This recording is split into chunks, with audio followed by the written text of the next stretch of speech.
सम्माननीय प्रधानमन्त्रीज्यू आज संसदमा उपस्थित हुनुभएको छ। यो लोकतान्त्रिक परिपाटीलाई उहाँले आत्मसात गरेर सार्वभौम संसदमा उपस्थित भएर प्रश्नको उत्तर दिने जुन जमर्को गर्नुभएको छ, त्यसको निमित्त म सम्माननीय प्रधानमन्त्रीज्यूलाई हार्दिक धन्यवाद दिन चाहन्छु। म खास गरिकन दुईटा प्रश्न यहाँ राख्न चाहन्छु। आज यो तयारी त्यति हाम्रो पुगेको छैन। सम्मानज्यू आइहाल्नुभयो, प्रश्न माग गर्नुभयो, त्यसैले गर्दाखेरि त्यो माग अनुसारको यो प्रश्न राख्नुपर्ने एउटा जिम्मेवारी बोध भएको छ। एउटा कुरो के छ भने हामीले राष्ट्रिय सम्मानलाई अत्यन्त महत्त्वका साथ हेर्नुपर्छ। कुनै पनि बेला हामी सम्मानपूर्वक जिउने कुरामा हामी प्रतिबद्ध हुनुपर्छ। मैले यो सन्दर्भ लिस्ट डेभलप कन्ट्रीको एलडिसीको ग्रेजुएसनको सन्दर्भ उठाइरहेको छु। यो वर्ष हामी लिस्ट डेभलप कन्ट्रीको ग्रेजुएसन हुने अवस्थामा थियौँ।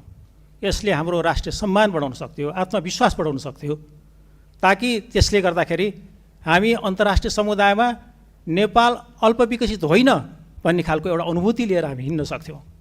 तर केही वस्तुहरूको निर्यातको सुविधाको निमित्त यो अवसरलाई हामीले अहिले 2 वर्षको निमित्त एक्सटेन्ड गर्ने सोचाइ बनाएको छौँ। म सम्माननीय प्रधानमन्त्रीज्यूबाट यो कुराको स्पष्ट रूपमा सकिन्छ भने हामी अहिले सबै यो इन्डिकेटर्सहरूबाट हाम्रो जिएनआई पर क्याप्टाबाट पनि हामी सम्पूर्ण कुराबाट हामी ग्रेजुएसनको निमित्त फिट भइसकेको छौँ। त्यसैले गर्दाखेरि यही वर्षबाट ग्रेजुएसनको निमित्त हामी तयारी हौँ भन्ने म अनुरोध गर्न चाहन्छु। अर्को कुरो, सामान्य प्रधानमन्त्रीज्यू गरिबप्रति अत्यन्त उहाँ संवेदनशील हुनुहुन्छ। उहाँले त्यस सम्बन्धी गीत पनि गाउनु भएको छ।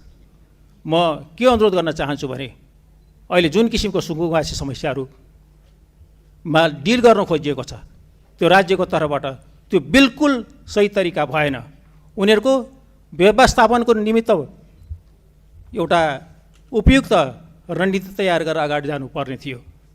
त्यति मात्रै होइन, अहिलेको बजेट यो माथिल्लो तल र मध्यम वर्गको निमित्त मात्रै छ। निम्न मध्यम वर्गीय र गरिबको मुखी यो बन्न सकेको छैन। बजेटको डिस्कसनको बारेमा हामी यसमा थुप्रै प्रश्न उठाउनेछौँ, तर यसबारेमा सम्माननीय प्रधानमन्त्रीज्यूको आफ्नो सोच विचार र कसरी यो राष्ट्रिय अर्थतन्त्रलाई हाम्रो अर्थ राजनीतिलाई लैजाने भन्ने बारे पनि यहाँको सोच हामी जान्न चाहन्छौँ। धन्यवाद। सम्माननीय प्रधानमन्त्री। धन्यवाद सम्माननीय सभामुखज्यू। यो उदाहरण एउटा दिन चाहन्छु। यो लिस्ट डेभलप कन्ट्रीबाट डेभलपिङ कन्ट्रीमा जाने अथवा डेभलपिङ कन्ट्रीबाट डेभलप कन्ट्रीमा जानेमा हाम्रै छिमेकी राष्ट्र चाइना चाहिँ अस्ति भर्खरै डेभलपिङबाट डेभलपमा गएको थियो, जबकि त्यो डेभलपमेन्टको पराकाष्ठा नागिसकेको देश हो त्यो।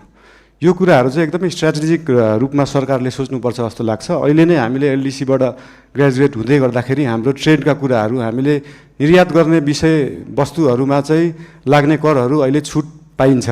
हामी चाहिँ निर्यातमुखी हुनुपर्छ। देशमा उत्पादन भएको चिजहरू चाहिँ विभिन्न राष्ट्रहरूमा हामीले एक्सपोर्ट गर्न पाऊँ भन्ने हिसाबले 2 वर्षलाई त्यसलाई टारेका हौँ। त्यसलाई अहिले आत्मविश्वास बढाउने भन्दा पनि देशलाई पैसा चाहिएको छ, पैसा बढाउनेतिर ध्यान गएको छ हाम्रो।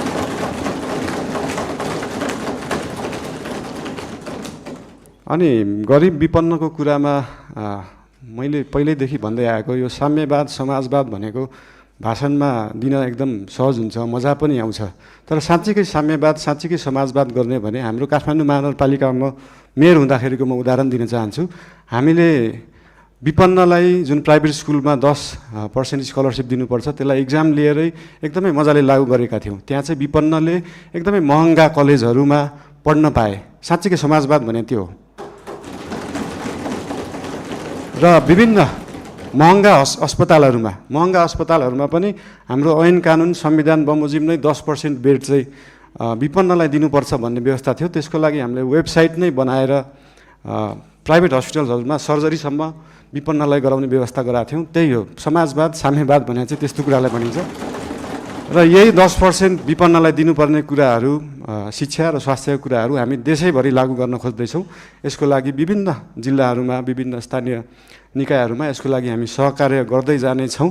संविधानमा लेख्न त लेखियो फ्री शिक्षा फ्री स्वास्थ्य, तर सरकारको बजेट त्यो छ कि छैन भन्ने कुरा सोचिएन। त्यही भएर अहिलेको लागि हामीले सबैलाई नभएर विपन्न वर्गलाई, कम्तीमा विपन्न वर्गलाई चाहिँ फ्री शिक्षा, फ्री स्वास्थ्य दिनमा हाम्रो नेपाल सरकार र हाम्रो राष्ट्रिय स्वतन्त्र पार्टी त्यसमा चाहिँ एकदमै लागेको छ। धन्यवाद।